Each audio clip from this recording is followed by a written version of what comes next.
We're at the Bean and Leaf Coffee House here in Royal Oak, but we're going to use Heidi as an example of how to grow indoor vegetable starts. We set Heidi up with some fluorescent lights, and we're going to walk you through, very simply, how you can grow your own vegetable starts indoors for very, very, very, very, very little amount of money, in a very little amount of time, and a lot of fun, tons of fun. So that's what we're doing today. We're going to show you how to work those lights. We're going to follow those lights all the way until the little plants are ready to go into the ground, and then we'll show you what you can do with indoor lights during the growing season. Indoor lights help you start seeds when it's cold out, but in Heidi's case, she doesn't have a yard. She only has a balcony. So we're going to be able to use those indoor lights year-round to continue propagating vegetable starts for her.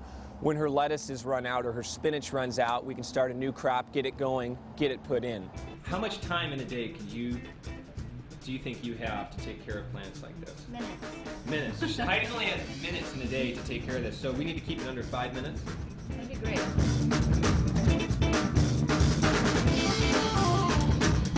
So Heidi, what we're going to do is we are going to show everybody how to amend the potting soil. So when you're putting your seeds, you're going to grow anything in soil, you want to have good microbial activity and you want to have the right soil conditioners in there. For right now, we have 3 main soil conditioners: chicken manure, kelp, and azomite. And then what we do is we just put it in this pot and we just mix it up. Mix it up nice and nicey.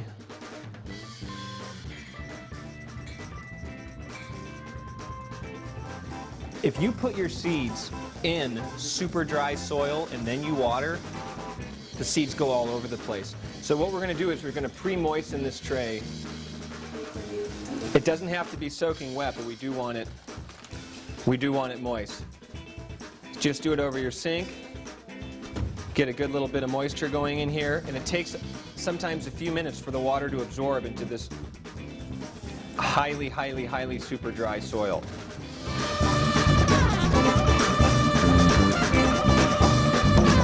So Heidi's going to take all the lettuce varieties that we want to use, mix them up in one container so that when it comes time to plant them, we're just going to simply spread the nice little thin carpet on top of our germination flat here and just tamp them down, because lettuce seed actually likes a little bit of light to germinate.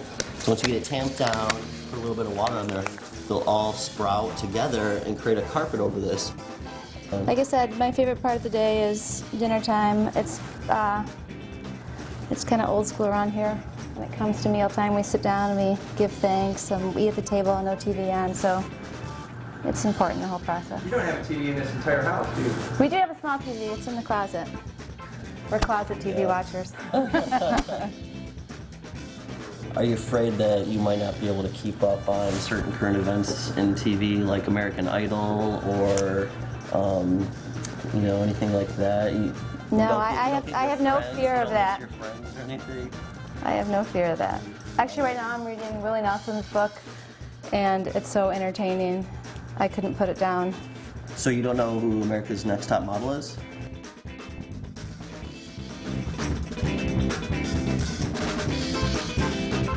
And we just quickly used some pipe cleaner, wrapped it here, connected it to the top.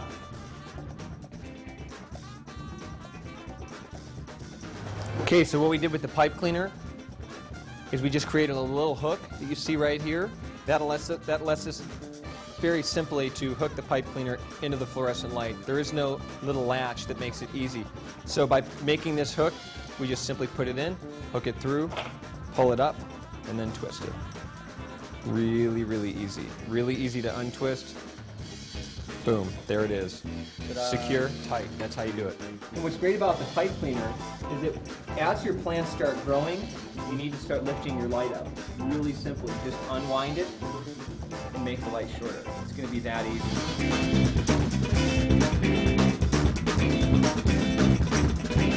If you have a table and you have books, you have a way to set a light up.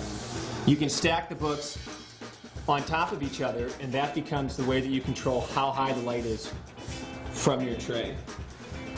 So here's our blank tray. It goes in right here. We do want our tray higher, so we could use books to stack our tray up. You do not have to have a shelf. This is a low-powered light, Heidi, so the fluorescent light's not going to catch these books on fire. Although I'm not taking responsibility for anyone who does burn their house down if something goes wrong. Right.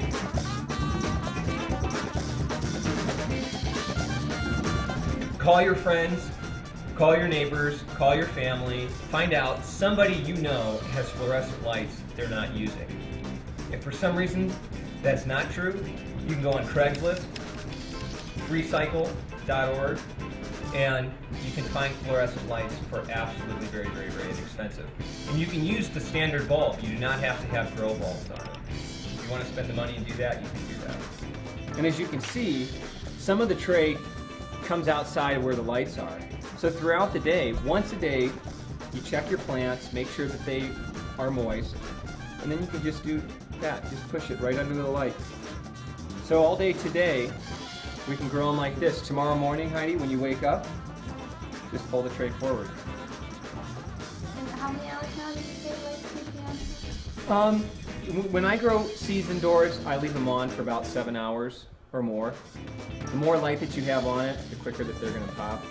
Okay, so number 1 tray here, spinach, 1 variety of spinach. Number 2, spinach.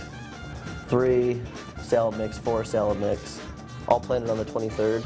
Yes, So in 10 days we'll be back, see how well these all actually did from there. And hopefully we'll be able to compare if one tray pops better than the other, because we have a 72 cell tray as well as a 60 cell tray here.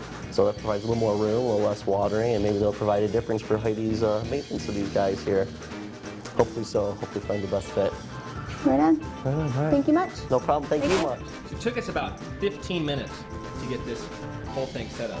Soil put in, this, and then we picked out our seeds. So you just saw how we grow vegetable starts indoors with fluorescent lights.